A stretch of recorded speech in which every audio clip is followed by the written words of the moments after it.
السلام علیکم ورحمت الله وبرکاته و مغفرته. محترم پوښتنه کړې ده چې د مسلمانو د کافر سره مناظره وه،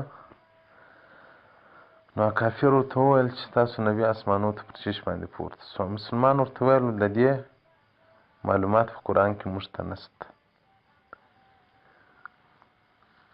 نو دی وایي رسول الله صلی الله علیه وسلم اسمانو ته پر چش پورته سو.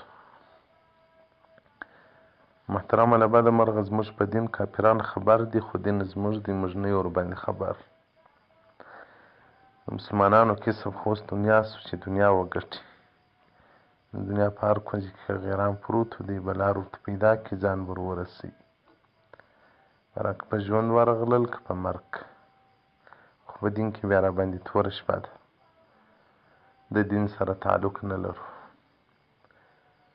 کافران زموږ په دین کې معلومات لري، موږ مؤمنان د خپل دین سره نابلد یو.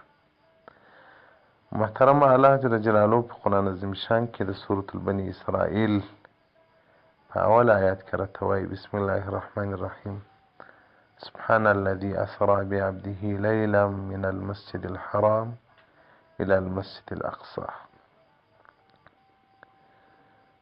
انس رضی الله عنه وایي چې رسول الله صلی الله علیه وسلم بارک ته براق رالی.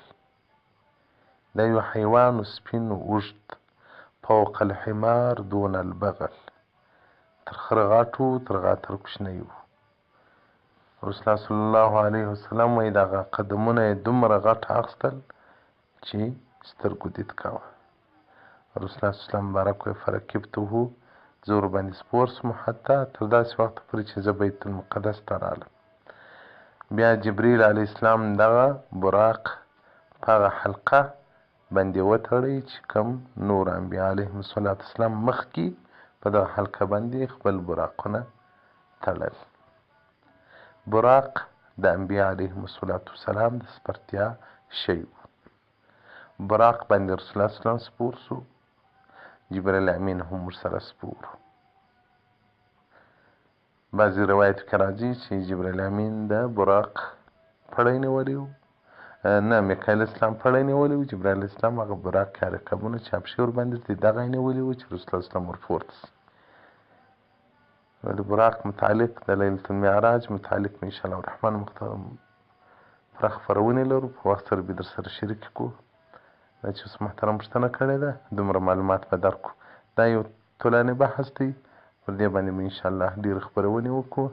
اراده مو ده ورته چې په دې کې کوم عجایب او غرایب واقع سوي دي. تفسیر در المنصور صفحه 140 جلد نمبر 9 د سورة بني اسرائیل د اول آیات متعلق.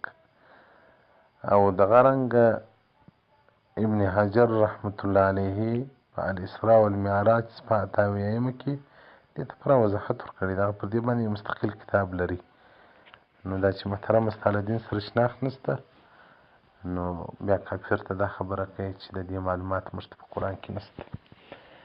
خو رسول الله صلی الله علیه وسلم بارک وایي زه هم داسې تاسو ته چې څه بیانوم هغه له ځانه نه دي، هغه له قرآنه دي.